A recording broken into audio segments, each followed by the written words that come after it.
Salute.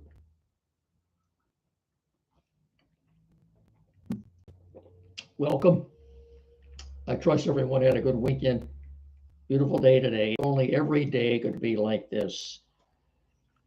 A little bit of heaven, huh? Yeah. Welcome. It's to a great Monday. Not so great if you look at what happened over the weekend. But anyway, welcome in. This is from the Frank Beck Chevrolet Studio Annex. It's Monday in time for Time Out Over Time on the Time Out Over Time YouTube channel. I'm Rick Arsenal. If you haven't done so yet, you know the drill. Please get down there in the corner and smash that like and subscribe button or like and share. Thank you very much for watching and listening. Pass the word if you would, please. Tell a friend or anyone you come in contact with. YouTube, Time Out Over Time. That's all there is to it. We can always use more subscribers, but thank you, thank you, thank you. Well, it was quite a weekend.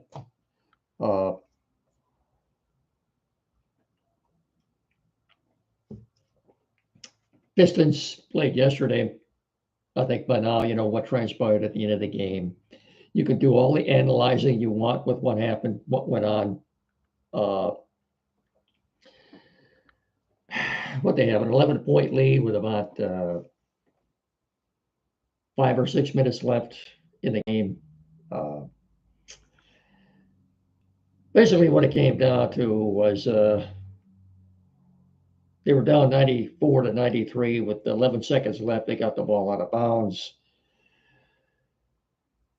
Cunningham, Cade missed a relatively easy shot. There was a scramble under the net in the corner. Tim Hardaway ended up with the ball in the corner, took a three-pointer, missed it, but in the act of shooting, he was fouled. No question about that. There was no call. So the Knicks end up winning the game, taking a commanding 3-1 lead, with the series headed back to Madison Square Garden tomorrow night. Folks, this is why, and then of course, if you haven't heard, the referees immediately admitted after watching the footage in their locker room after the game, yes, it was a foul, and they messed up. They missed the call. It's a bad look for the NBA, folks. There's no other way to spin it. No other way to spin it. It's a bad look. This is why I know I'm all done with the NBA. A couple of my colleagues will always remain loyal, regardless of what transpires to the NBA. I pretty much had it. I'm sorry. Then they wonder why their ratings are down. You think maybe the NBA thinks as long as the Knicks are in the playoffs, it's a New York team, it's the biggest market in the league, and as long as the Knicks are in this thing, they'll have ratings, better ratings than they would have if the Pistons were in it. I don't look at it any way you want to, but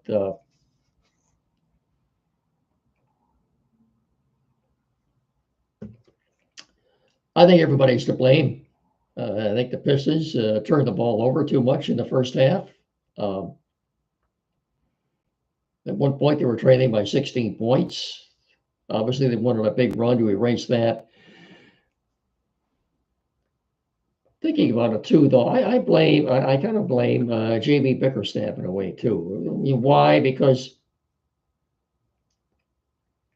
they were about 4.5 minutes into the third quarter, and Karl-Anthony Towns had just got his fourth foul. And Thibodeau, instead of taking him out of the game, left him in. I think at that point, Bickerstaff should have gone right after him on every possession. Right after him. And they didn't do that. That was his fourth foul, and they made no attempt. You know, if that was me, every play, we're going after this guy. We're going to, you know, as long as he's going to stay in the game. And here we're still relatively early in the second half. I would have gone right at him. Then he ended up being the one that killed him in the end. Lethal. He made a couple of impossible circus shots. I still don't see how they could have possibly gone in, but they did. Bottom line is now they're down 3-1. Series is pretty much over, you know, and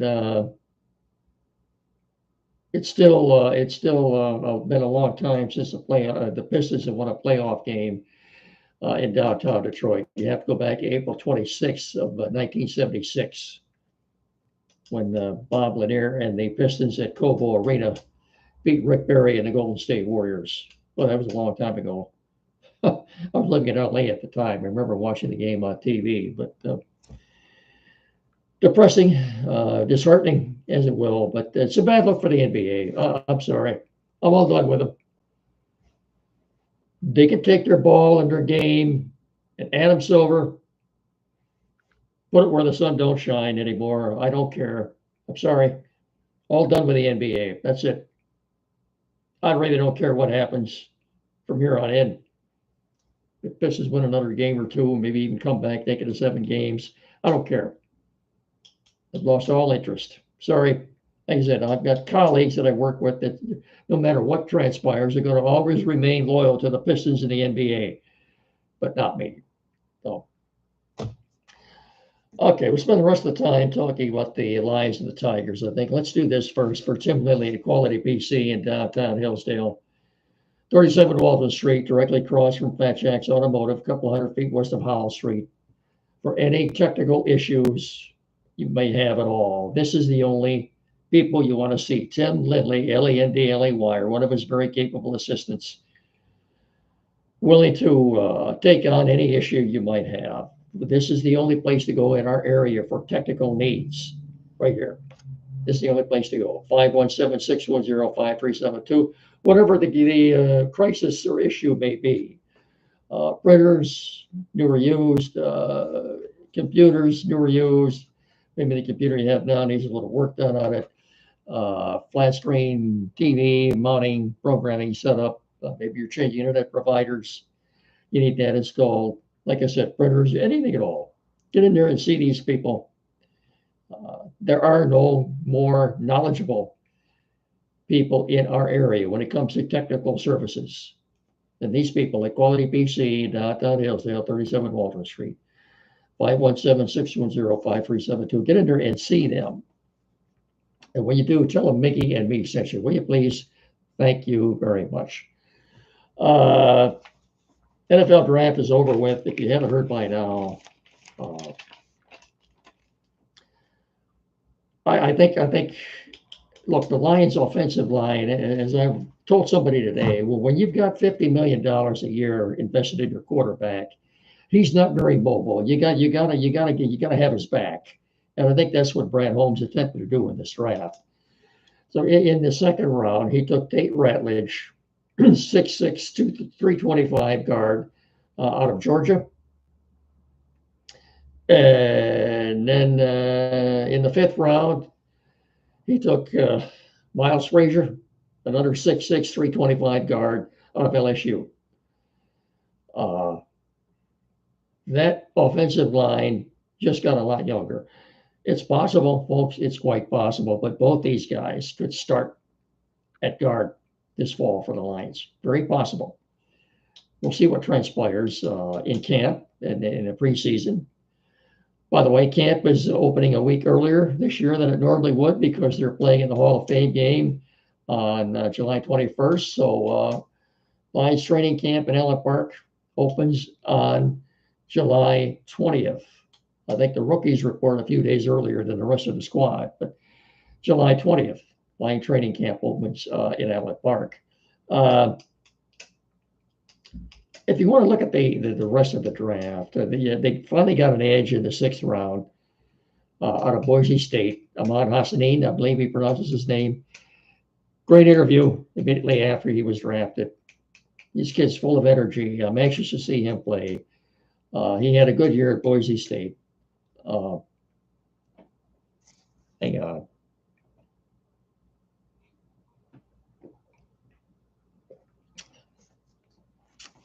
All in all, the Lions ended up taking 3 players from Georgia. The last 2, the safety and the wide receiver, I think will be have more of an effect on special teams, at least right away. Anyway, they're both very good special team players. I guess that's what you're looking for when you're drafting drafting in the later rounds of the draft. And Isaac Tesla, the wide receiver out of Arkansas, who played 3 years at Hillsdale College. He can play either in the slot or outside. When you've got somebody who's 6'4", 220, and runs faster than the wind, he obviously creates a mismatch if he's in the slot. I'm anxious to see him play in the preseason this year. I don't know how much playing time he'll get right away once the season starts. He's looks like he's the heir apparent to Tim Patrick, who re-upped for one more year yet. All in all, what do I give the overall draft? I give a B. B, somewhere between a B and a B plus. I give Brad Holmes. There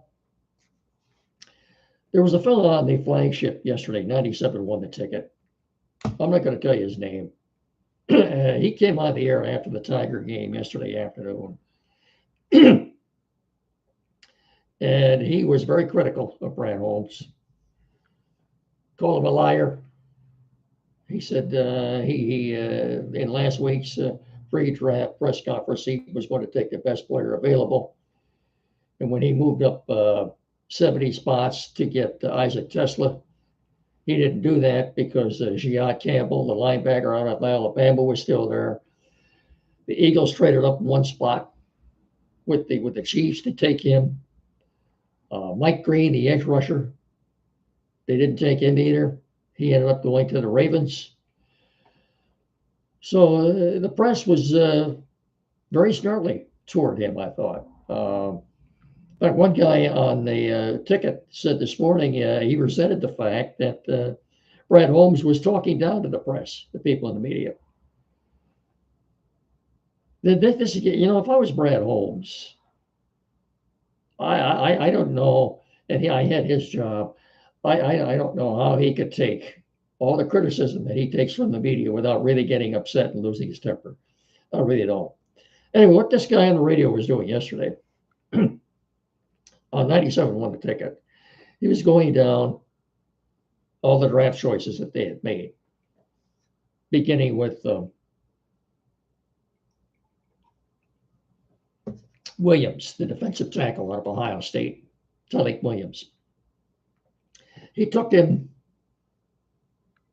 that was his first pick. He took him at number 28. Well, he immediately turned to Pro Football Focus, where he said that they had him ranked somewhere early or middle in the second round. So rather than trust Brad Holmes's discretion, he was going by what Pro Football Focus, the Yahoos and Pro Football Focus had to say. These guys never played, at least I don't think they did, or coached, but they've got all the answers. And so he considers Pro Football Focus to be a Bible. They took Tesla 70 overall, 70th overall pick. They took him 70. And he says, according to Pro Football Focus, they had him ranked 111. So he's saying he got that wrong too. See, he continued to do this right down the line. I'm sorry, but if you're going to draft, can you imagine a general manager of a National Football League team, when it comes his turn to make a pick, before he does anything, he's going to have to check and look to see where Pro Football Focus has this kid ranked, or if you're going to listen to Mel Kiper to see what he thinks of him. That's absolutely absurd. I never heard anything so ridiculous. But that's what this guy was doing. It gets down to what Jim Mora, the former head coach of the Saints and the Colts, got so fed up with the criticism that he was getting from the press one day. He said, "You guys think you have all the answers. You never played, you never coached, but you've got a degree in journalism from whatever school they went to. And now you've got all the answers. But the bottom line is, you might think you know." This is what Jim Mora told the press one day. "You guys might think you know, but you don't know. You don't know. You don't. Now, You never did, you don't now, and you never will. You don't have a clue. And that those words ring more truer now than they ever did. If I was general manager, if I was Brad Holmes, I don't know how he puts up with this criticism. You know, why take an itch? Or Campbell, Shihat Campbell, he was ranked higher in Pro Football Focus than than the guy that you took. It's ludicrous. It's absolutely absurd. If I'm a general manager, before I make my pick, I'm going to check with Pro Football Focus or call Mel Kiper and ask him what he thinks. That's nuts. That's crazy. I get so fed up when I hear this. I really feel for Brad Holmes. I really do. Even today he was getting it yet. And then they come on the radio this morning. And one of the guys on the morning show, Carson Anderson, I'm going to tell you which one, he resented the fact that Brad Holmes was talking down to the press. If I was Brad Holmes, I'd do more than that to the press. I'm telling you. All right. Anyway, our show is brought to you in part by Frank Beck Chevrolet and M99 between Hillsdale and Jonesville. Get in there and let them help you experience the Frank Beck difference. 517-849-2886. The number one Chevrolet dealer in the tri-state area. And again, thank you to everyone who showed up a couple of weeks ago, a couple of Saturdays ago now, at the Maggie Fry Scholarship Breakfast. Very successful day. Can't thank you enough. Thank you, thank you, thank you. Frank Beck Chevrolet on M99 between Hillsdale and Jonesville. Get in there and let them help you experience the Frank Beck difference. Chevrolet together. Let's drive. Chevy Drive, Southern Michigan. And of course, Frank Beck Chevrolet is the number one Chevrolet dealer in our tri-state area. Thank you.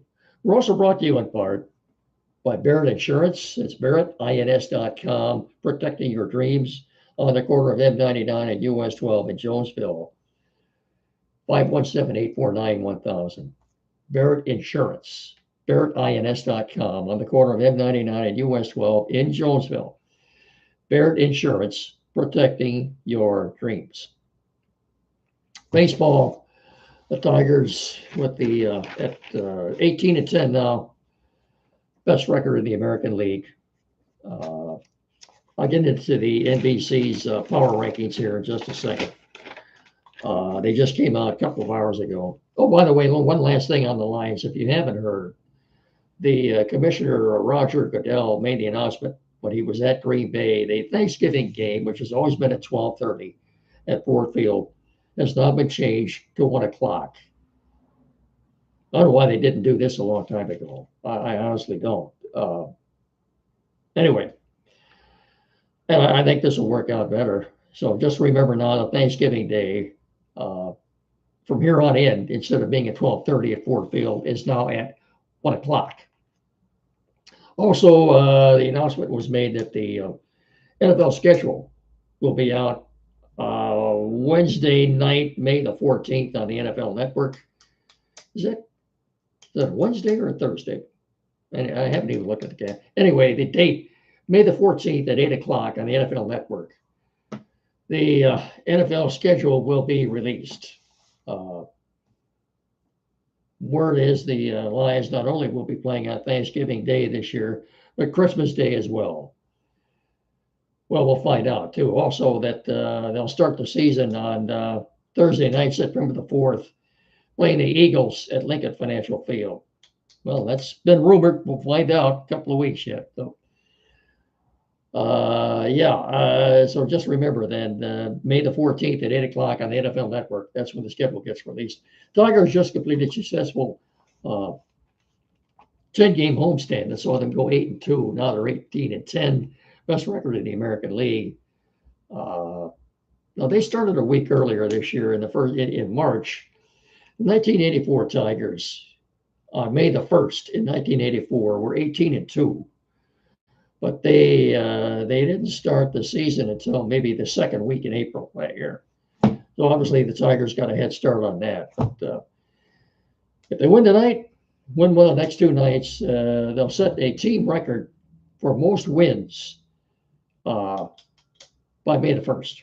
So I like their chances too when I look at these pitching matchups. I've got the pitching matchups for this series against the Astros.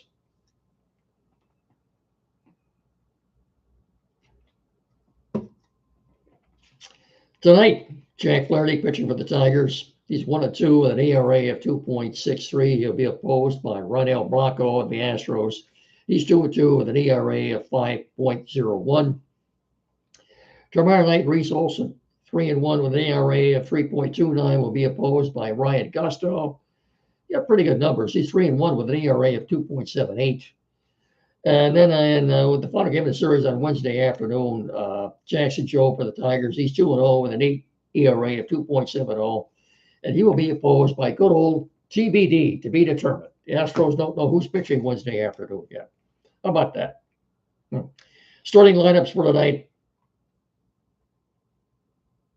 Leading off, playing left field, Kerry Carpenter. Batting second, playing second base, Gleyber Torres. Hitting third, the DH, Colt Keith. Batting cleanup in right field, Riley Green. Hitting fifth, the first baseman, Spencer Torkelson. Batting sixth at third base, Jace Jung. Batting seventh, the shortstop, Trey Sweeney. Batting eighth, the catcher, Dylan Dingler. And batting ninth, at playing center field, Javier Baez. No.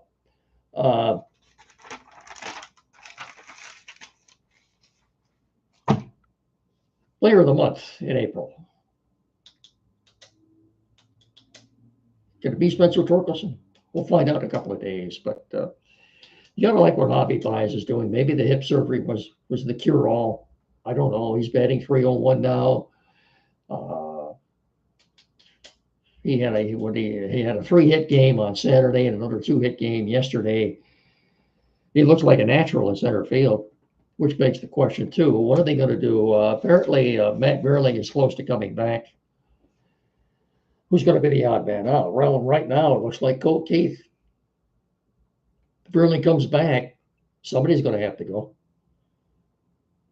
Colt Keith, in spite of his long-term lucrative contract, looks like he's going to be the odd man out and has to go back to Toledo. Hey, Spencer Torkelson swallowed his pride last year and he went back to Toledo. Look what he's doing now. Well, I can't think of any other viable move other than to see Colt Keith go back down. And for the most part, I think most of the time you'll see Vierling in center field. I